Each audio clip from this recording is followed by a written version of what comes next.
Hello friends, welcome to my channel. Director Sandeep Reddy Vanga Arjun Reddy సినిమాతో దర్శకుడిగా తనకంటూ ప్రత్యేక గుర్తింపును సంపాదించుకున్న సందీప్ రెడ్డి వంగ టాలీవుడ్ లో తన వర్కింగ్ స్టైల్ తో తనకంటూ సపరేట్ ఫ్యాన్ బేస్ ని క్రియేట్ చేసుకుని కబీర్ సింగ్ మూవీతోని బాలీవుడ్ లో తన సత్తా ఏంటో చాటుకున్నాడు. టాలెంట్ ఉంటే ఎవరికి తలవంచాల్సిన అవసరం లేదని కబీర్ సింగ్, యానిమల్ మూవీస్ పై ఎన్ని విమర్శలు వచ్చినా ఎలాంటి బెరుకు లేకుండా వాటిని ఎదుర్కొంటూ 3 సినిమాలకే స్టార్ డైరెక్టర్ గా ఎదిగాడు. ఇక 4వ సినిమాగా స్పిరిట్ మూవీని ప్రభాస్ తో కన్ఫర్మ్ చేసుకుని హీరోయిన్ గా దీపికా పడుకోనేని సెలెక్ట్ చేసి అన్ని సిద్ధం చేసుకుని సినిమా సెట్ పైకి వెళ్లాలనుకునే లోపే దీపికా పడుకోనే స్పిరిట్ మూవీ నుండి తప్పుకోవడంతో బాలీవుడ్ పిఆర్ టీం రంగంలోకి దిగి సందీప్ రెడ్డి వంగని టార్గెట్ చేస్తూ మీడియాలో తన గురించి తప్పుడు కథనాలను సృష్టించడం మొదలెట్టారు. ఇక అందులో సందీప్ దీపికాకి ఎక్కువ టర్మ్స్ అండ్ కండిషన్స్ పెట్టాడని, మితిమీరిన గ్లామర్ సీన్స్, లిప్ లాక్లు ఉన్నాయని, కథలో ఎక్కువగా ఏ రేటెడ్ సీన్లు ఉండడంతో దీపికాకి అది నచ్చక స్పిరిట్ మూవీ నుంచి తప్పుకున్నట్లు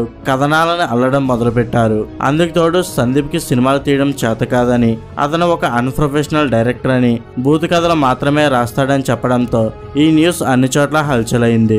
దీంతో సహనాన్ని కోల్పోయిన సందీప్ రెడ్డి వంగ ఈ వార్తలపై స్పందిస్తూ కొద్ది రోజుల కింద దీపికాకి నేను కథ చెప్పగా ఆమె విని బాగుందని చెప్పిందని, రెమ్యునరేషన్ కూడా ఫిక్స్ చేశాక ఇప్పుడు ఆమెకి బెటర్ ఆఫర్ ఏదో రావడంతో సినిమా నుండి తప్పుకొని తనని కించపరుస్తూ తన స్టోరీని బయట పెడుతున్నారని, అలా తనని, తృప్తి డిమ్రిని పిఆర్ టీం టార్గెట్ చేస్తూ తామిద్దరికి మధ్య ఏదో ఉన్నట్టు కథనాలను అల్లుతున్నారని, ఆమెకు నచ్చకపోతే సైలెంట్ గా ఉండాలే కానీ ఒక డైరెక్టర్ కష్టపడి రాసుకున్న కథని ఇలా ముందే పబ్లిక్ లోకి తీసుకురావడం ఆమెకి, ఆమె డర్టీ పిఆర్ టీం కి సరికాదని ఘాటుగా స్పందించడంతో ఇప్పుడు ఈ న్యూస్ అన్ని చోట్ల హల్చల్ అవుతుంది. నిజంగానే బాలీవుడ్ మాఫియా సందీప్ రెడ్డి వంగని తొక్కేందుకు ప్రయత్నిస్తుందా? ఒక డ్రగ్ అడిక్ట్ అయిన సందీప్ రెడ్డి వంగ స్టార్ డైరెక్టర్ గా ఎలా ఎదిగాడు? తృప్తి డిమ్రికి సందీప్ కి మధ్య ఉన్న సంబంధం ఏమిటి? అసలు దీపికా పడుకోనే సందీప్ రెడ్డి వంగ మధ్య గొడవలు రావడం గల కారణాలు ఏమిటి అనే నమ్మలేని నిజాలని ఈ వీడియోలో మనం తెలుసుకునే ప్రయత్నం చేద్దాం. ఫ్రెండ్స్, ఈ వీడియో చాలా ఇంట్రెస్టింగ్ గా ఉండబోతుంది. ఈ వీడియోకి లైక్ కొట్టి స్కిప్ చేయకుండా ఎండింగ్ వరకు చూడండి. సందీప్ రెడ్డి వంగ అలియాస్ సందీప్ రెడ్డి ఇతను 1981 డిసెంబర్ 25న తెలంగాణలోని వరంగల్లో జన్మించాడు. తండ్రి ప్రభాకర్ రెడ్డి, తల్లి సుజాత. ఇతనికి ప్రణయ్ అనే అన్నయ్య కూడా ఉన్నాడు. ఇక ఇతని తండ్రి టైల్స్ బిజినెస్ చేస్తే తల్లి హౌస్ వైఫ్ గా ఉండేది. సందీప్ తన స్కూలింగ్ ని వరంగల్లోని ప్లాటినం జూబ్లీ హై స్కూల్లో చదివాడు. చదువుల్లో చురుగ్గా ఉన్న సందీప్ తన ఇంటర్ ని సిద్ధార్థ జూనియర్ కాలేజీలో చదివేటప్పుడు తనకి సినిమాలపై ఇంట్రెస్ట్ పెరిగి కొన్ని స్టోరీస్ ని కూడా రాసుకోవడం మొదలెట్టాడు. ఇక ఇది గమనించిన సందీప్ తండ్రి, నువ్వు ఏం చేయాలనుకున్నా ముందు చదువుని కంప్లీట్ చేయాలని, ఆ తర్వాత నీకు నచ్చింది చేసుకోమని కరాఖండిగా చెప్పడంతో సందీప్ కి వేరే దారి లేక ధారావాడిలోని ఎస్టీఎం మెడికల్ సైన్స్ కాలేజీలో బ్యాచిలర్ ఆఫ్ ఫిజియోథెరపీలో జాయిన్ అయ్యాడు. ఇక ఎప్పుడైతే తన స్టడీస్ కంప్లీట్ అయ్యాయో తన తండ్రి సలహా మేరకు వైజాగ్ లో ఉన్న ఒక స్పోర్ట్స్ క్లబ్ లో జాబ్ లో జాయిన్ అయ్యి కొన్ని నెలలు జాబ్ చేశాక ఆ జాబ్ బోర్ కొట్టడంతో సినిమా ఇండస్ట్రీకి వెళ్లాలనుకున్నాడు. కానీ అక్కడికి ఎలా వెళ్లాలో, ఎవరిని కలవాలో తెలియక సతమతం అవుతున్నప్పుడే వైజాగ్ లో నవదీప్ హీరోగా చేసిన మనసు మాట వినదు షూటింగ్ జరుగుతుందని తెలుసుకొని సందీప్ ఆ మూవీ డైరెక్టర్ అయిన విజయ్ ఆదిత్య గారిని కలిసి తన సినిమాకి అసిస్టెంట్ డైరెక్టర్ గా చేస్తానని, శాలరీ కూడా ఇవ్వాల్సిన అవసరం లేదని 50 రోజులు ఆ మూవీలో అప్రెంటిస్ గా పనిచేశాడు. ఇకలా తనకు వచ్చిన ఎక్స్పీరియన్స్ తో సందీప్ హైదరాబాద్ కి వెళ్లి తన దగ్గర ఉన్న కథలను పట్టుకొని ప్రతి ఒక్క ఆఫీస్ కి వెళ్తూ ఛాన్సులు అడగడం మొదలు పెట్టాడు. కానీ డైరెక్షన్ లో ఎలాంటి ఎక్స్పీరియన్స్ లేని సందీప్ కి ఎవరు కూడా ఛాన్స్ ఇవ్వకపోవడంతో రోజు రోజుకి తన ఆర్థిక సమస్యలు కూడా దారుణంగా మారాయి. ఇక అలా సందీప్ పరిస్థితిని తెలుసుకున్న తన తల్లిదండ్రులు సినిమా ఇండస్ట్రీ మనలాంటి వారికి సెట్ అవ్వదని, అందులో టైం వేస్ట్ చేసుకోకుండా తన అన్నలాగే యుఎస్ కి వెళ్లి జాబ్ చేసుకోమని నచ్చజెప్పడంతో తనకి వేరే దారి లేక సందీప్ తిరిగి వరంగల్ కి వెళ్లి జాబ్ సర్చింగ్ లో పడ్డాడు. ఇక సర్చ్ చేస్తున్నప్పుడే తనకి ఆస్ట్రేలియాలో జాబ్ రావడంతో అక్కడికి వెళ్ళగా కొన్ని రోజులు అన్ని బాగానే సాగిన ఒకసారి రుచి చూసిన నాలుక మళ్ళీ అదే రుచి కోరుకుంటుందన్నట్లు తన ఇంట్రెస్ట్ మళ్ళీ సినిమాల వైపు మళ్ళింది. ఇక డైరెక్షన్ పై 24 క్రాఫ్ట్స్ పై అవగాహన తెచ్చుకుంటే ఈజీగా సినిమా డైరెక్టర్ అవ్వొచ్చని డిసైడ్ అయిన సందీప్ ఇంటర్నేషనల్ ఫిల్మ్ స్కూల్లో జాయిన్ అయ్యాడు. అలా ఒకవైపు జాబ్ చేసుకుంటూ మరోవైపు 3 ఇయర్స్ తన కోర్స్ పూర్తవగానే ఆ జాబ్ ను వదిలేసి ఇండియాకు వచ్చి తన ఫ్యామిలీతో మాట్లాడుతూ సినిమా అంటే తనకు చాలా ఇష్టమని, తనకి కొన్నాళ్ళు టైం ఇస్తే తనేంటో ప్రూవ్ చేసుకుంటానని చెప్పడంతో తల్లిదండ్రులకు వేరే దారి లేక తనని సపోర్ట్ చేస్తూ అడిగినప్పుడల్లా డబ్బులు పంపిస్తుండేవారు. అలా సందీప్ కొంతమంది డైరెక్టర్ల దగ్గర అసిస్టెంట్ గా చేస్తూ ప్రొడ్యూసర్లకి తన దగ్గర ఉన్న స్టోరీస్ ని చెప్పినా ఎవరూ ఇంట్రెస్ట్ చూపించకపోవడంతో సందీప్ మానసికంగా కృంగిపోయి మద్యానికి మత్తు మందుకి అలవాటు పడ్డాడు. ఇక అలా రూమ్ లో ఉన్న సమయంలో అర్జున్ రెడ్డి స్టోరీని రాసుకొని ఆ మూవీ ద్వారా ఎలాగైనా తనేంటో ప్రూవ్ చేసుకోవాలని 5 సంవత్సరాలు ట్రై చేసినా ఎవరూ ఛాన్స్ ఇవ్వకపోవడంతో సందీప్ పరిస్థితిని చూసిన తన తండ్రి మరియు అన్నయ్య ఆ మూవీని తామే ప్రొడ్యూస్ చేయాలని డిసైడ్ అయ్యారు. ఎందుకంటే ఒకవేళ ఆ మూవీ ఫ్లాప్ అయితే ఆ తర్వాత సినిమాల జోలికి వెళ్లకుండా బుద్ధిగా జాబ్ చేసుకుంటాడని, ఒకవేళ హిట్ అయితే తన కెరియర్ కూడా సెట్ అవుతుందని ఆలోచించి ఇదే విషయం సందీప్కి చెప్పగా అతను ముందుగా ఒప్పుకోలేదు. ఎందుకంటే తన తండ్రి సంపాదించిన ఆస్తి మొత్తం 5 కోట్లు కాగా తన మూవీ బడ్జెట్ 5 కోట్లు కావడంతో హిట్ అయితే అన్నీ బాగానే ఉన్నా ఒకవేళ ఫ్లాప్ అయితే మాత్రం తన వల్ల తన ఫ్యామిలీ మొత్తం నడి రోడ్డు మీద పడుతుందని అనుకున్నాడు. అలా మరికొన్ని రోజులకి టైం అడిగాడు.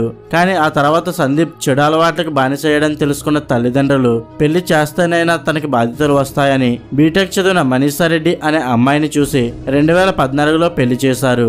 అలా వీరి అన్యోన్య సంసారానికి గుర్తుగా ఒక అబ్బాయి ఒక అమ్మాయి జన్మించగా సందీప్ కి వేరే దారి లేక తాడో పేడో తేల్చుకోవాలని తన అన్న తండ్రి సపోర్టుతో అర్జున్ రెడ్డి మూవీ చేయాలని డిసైడ్ అయి భద్రకాళి పిక్చర్స్ అనే బ్యానర్ ని ఓపెన్ చేసి 5 కోట్ల బడ్జెట్ తో మూవీని కంప్లీట్ చేయాలని ముందుగా అల్లు అర్జున్ కలిసి స్టోరీ చెప్పేందుకు 3 నెలలు ట్రై చేసినా ఎటువంటి ప్రయోజనం లేకపోవడంతో తనకి తెలిసిన ఒక మేనేజర్ ద్వారా సర్వానందన్ కలిసి స్టోరీ చెప్పగా మొదట్లో సర్వానంద్ స్టోరీ బాగుందని డేట్స్ ఇస్తానని చెప్పినా ఆ తర్వాత కాల్ చేసినా మెసేజ్ చేసినా రిప్లై ఇవ్వకపోవడంతో సందీప్ ఏం చేయాలో తెలియని పరిస్థితుల్లో పడ్డాడు. అయినా కూడా పట్టుబదలని విక్రమార్కుడిలా ట్రై చేస్తూ మరికొంతమంది హీరోలను కలిసిన వారు స్క్రిప్ట్ లో చేంజెస్ చేయమని బోల్డ్ సీన్స్ ను తగ్గించాలని తరచూ ఏదో కంప్లైంట్ చెప్పి సందీప్ ని అవాయిడ్ చేయడంతో సహనాన్ని కోల్పోయిన సందీప్ తన మొదటి మూవీని కొత్త వారితో చేయాలని ఆడిషన్స్ ని ఏర్పాటు చేశాడు. అలా ఒక మేనేజర్ ద్వారా సందీప్ విజయ్ దేవరకొండని కలవడం, ఇద్దరి మధ్య మంచి పరిచయం పెరిగి అప్పటికే 2 సినిమాలు చేసిన విజయ్ కి సందీప్ రెడ్డి చెప్పిన స్టోరీ కొంచెం బోల్డ్ గా ఉన్న కొత్తదనం కనిపించడంతో ఆ మూవీ చేయాలని డిసైడ్ అయ్యాడు. ఇక ఈ మూవీలో హీరోయిన్ కోసం వెతుకుతుండగా కలిసిన 200 మంది అమ్మాయిల్లో ప్రతి అమ్మాయి అంత బోల్డ్ గా చేయలేమని చెప్పడంతో సందీప్ బాంబేకి వెళ్లి హీరోయిన్ తీసుకురావాలి అనుకున్నాడు.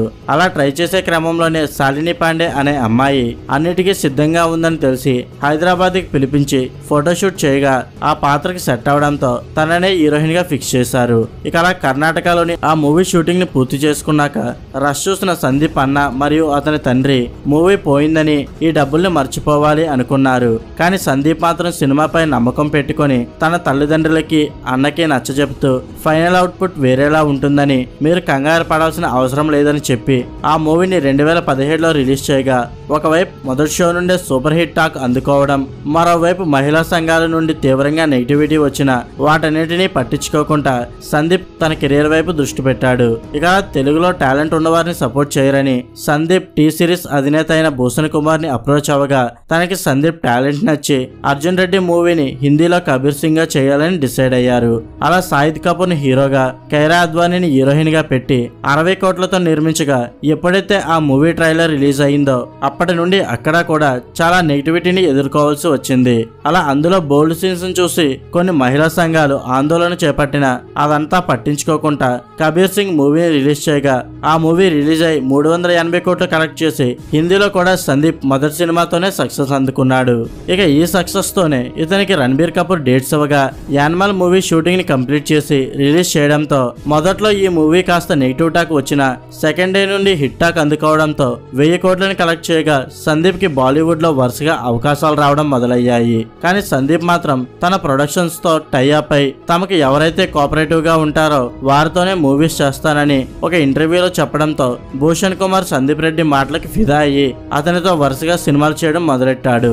అలా స్పిరిట్ మూవీ స్టోరీని ప్రభాస్ కి చెప్పగా అందులో పోలీస్ క్యారెక్టర్ తనకి బాగా నచ్చి ప్రభాస్ ఆ మూవీని చేసేందుకు గ్రీన్ సిగ్నల్ ఇచ్చాడు. దీంతో స్పిరిట్ మూవీని పాన్ వరల్డ్ మూవీగా చేయాలని తెలుగుతో పాటు English, Hindi, Malayalam, Tamil, Kannada, Chinese, Japanese, Korean భాషల్లో రూపొందించడంతో ఈ మూవీ కోసం దీపికాని అప్రోచ్ అవ్వగా మొదట్లో ఈ మూవీ చేసేందుకు ఒప్పుకున్న ఆ తర్వాత తనకి అల్లు అర్జున్ అట్లీ మూవీ కోసం ఛాన్స్ రావడంతో ఇప్పుడు దీపిక సందీప్ రెడ్డికి గుడ్ బై చెప్పేసి ఆ మూవీ నుండి తప్పుకున్నట్లు తెలుస్తుంది.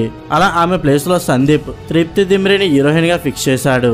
దీంతో దీపికా పిఆర్ టీం తృప్తి దిమ్రీకి సందీప్ కి మధ్య మంచి సాన్నిహిత్యం ఉందని, ఆ కారణంగానే తన దీపికా లాంటి హీరోయిన్ చేయాల్సిన పాత్రని ఒక ఐటమ్ గర్ల్కి ఇచ్చాడంటూ విమర్శించడంతో ఈ విమర్శలపై స్పందించిన సందీప్ ఒక అమ్మాయి గురించి తప్పుగా మాట్లాడుతూ తనని కిందకి లాగేందుకు చూస్తున్నారని ఘాటుగా బదిలివ్వడంతో ఇప్పుడు ఈ న్యూస్ అన్ని చోట్ల హల్చల్ అవుతుంది. అంతేకాకుండా గతంలో చాలా మంది బాలీవుడ్ డైరెక్టర్లు, ప్రొడ్యూసర్లు యానిమల్ మూవీపై విమర్శించినందుకు గాను సందీప్ వారిపై ఘాటుగా స్పందించడంతో ఇప్పుడు వారు కూడా ఇతన్ని తొక్కేయడానికి బాలీవుడ్ పిఆర్ టీం మీడియాను వాడుకుంటున్నారనే వార్తలు కూడా వినిపిస్తున్నాయి.